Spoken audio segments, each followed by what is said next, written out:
Hey there, my name's Ronnie, and we've all come through the pandemic. We've made it. Congratulations. If you're watching this in whatever year it is. But you obviously made it because you're watching this, so congratulations. But some things have changed, and I don't know about you, but during the pandemic, there was a lot of jobs that were just made obsolete, which means bye-bye jobs. A lot of reshifting, restructuring, businesses like to say. That means you get fired. A lot of people started working from home. A lot of people hated that. And basically, a lot of people had to look for a new job. And by the time that you kind of look for a new job, it wasn't like looking for a job before when you had your little resume and you had your employment status and all this stuff down. Basically, times have changed, and I'm here to update you on what you need to have a shiny new 2000, whatever year this is, resume. So let's go. Actually, it's 2027. No, I don't even know what year it is. Let's not bother with that. So, how to update your resume. And it's going to be quite easy because you just have to take a lot of stuff off. Whew.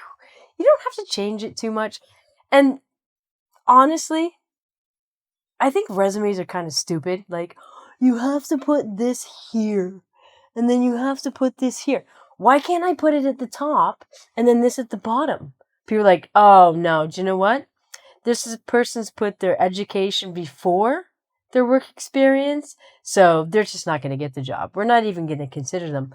I don't know what happens in the minds of HR departments, but I guess they like it formal in a very structured way.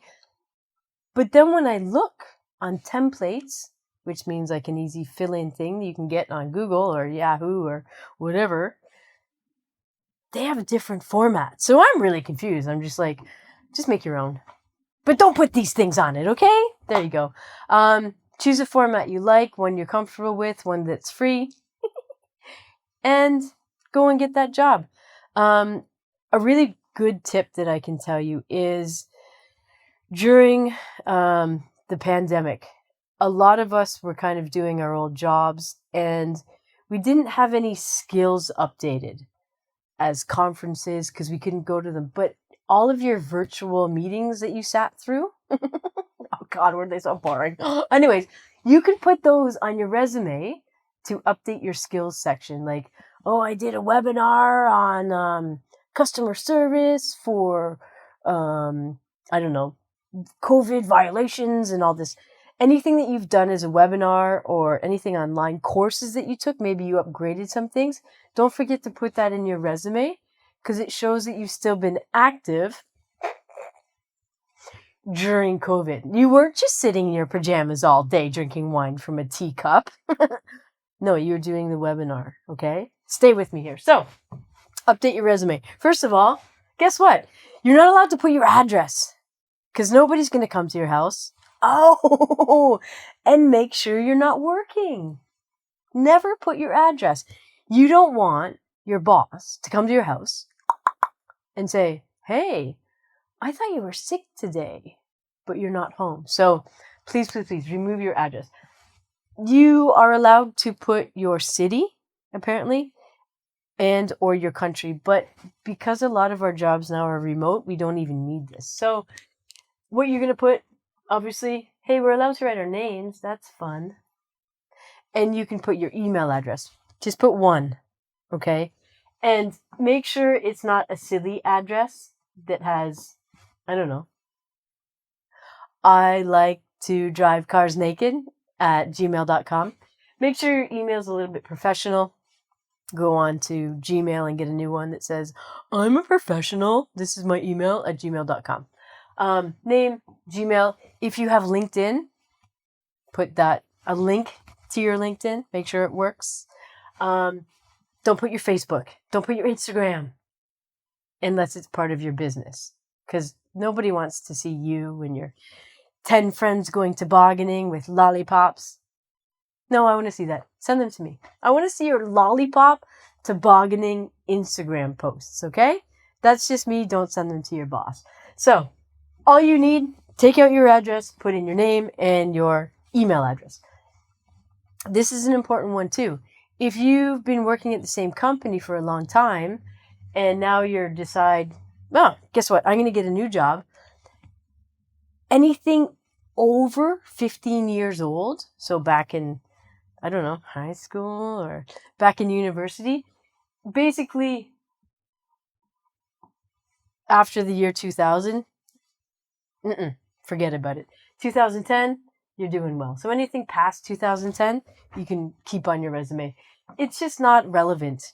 What you did 15 years ago has nothing to do with what you want to do in the future. Hopefully, you've evolved. This was fun too. Objective statement. Hi, my name's Ronnie, and I'd really love to have a job at your company because I think you're a great company. Bullshit. We don't have to put this bullshit anymore. The objective statement, it's out of there. What you're going to put on the top is something wonderful about you. You know, how long you've been doing the job for, the job you're applying for, why you'd be a great asset to their company. But the objective, it's out of there. Oh, never do this. Your reason for leaving the job. Oh, no. So if you got fired from your last job, or they just didn't have a position for you because you worked in a restaurant or something, don't put that on your resume. If they need to ask you, they might do it during your job interview, but do not put it on your resume. It's none of their business. This is one that I see a lot too. It's just an English thing. For some reason, we do not use what we call the first person pronoun. So I, me, and my, right? We don't say, I studied at this university. My job was. We completely take those out and we just use bullet points. University this time. My duties, don't say my duties, just say duties included. For some reason, they don't like when you use first person because they know it's you. This is important too. I have a video that you have to watch about job interview questions, what they can and cannot ask you. It's really important you look at that and not give them information. You definitely can't put personal information on your resume. Like, for example, your marital status, your religion, anything that has to do with your personal information, keep it personal because that can get into some discrimination. So be careful, okay? What you do after work, it's not on the resume. Just like with this one, your hobbies and interests. This is funny. I remember when I first started teaching, they always had a thing so like hobbies and interests. And it's like, okay, well, drinking and partying. Oh, no, that doesn't sound like a teacher. Oh, do you know what? I love reading. No, I hate reading. But I put on my resume. I said that, oh yeah, I love books. I love reading and going to the library. I hate the library. I'm allergic to the library. But I always put this because, you know, people like that shit. They're like, oh yeah, oh, she's a teacher. She likes reading. This is perfect. And then they meet me and they're like, hey, you kind of lied because you kind of hate, I know I hate reading. So we don't need this anymore. So if you like bird watching, that's cool. Your employer doesn't need to know that, right? If you like going and tasting new scotches, invite me, but don't put it on your resume, okay? Because it's apparently not important anymore. I don't know if it ever was. And then photos. Nowadays we can crop our photos, make us look like movie stars, but save those for your Instagram accounts. They're not to go on resumes anymore. Growing up in Canada, we never had this option to put photos. They've always been left off of the resumes. But I know in a lot of other countries, they want to see a photo of you and on your resume. In Canada and in America, no, you can't do it. Don't do it.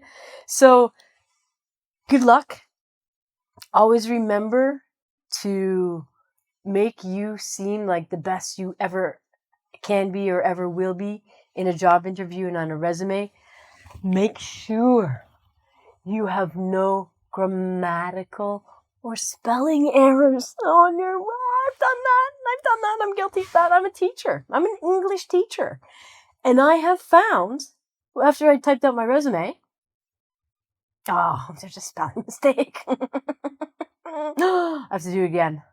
So, you know that app on your computer? Download that. I have it. And you're done. Okay, yes. Resume has no spelling mistakes, no photos. All of these things are now gone. You're ready to go and get a new job. Good luck out there. And, yeah. Let me know if you got a new job. Okay? Good luck.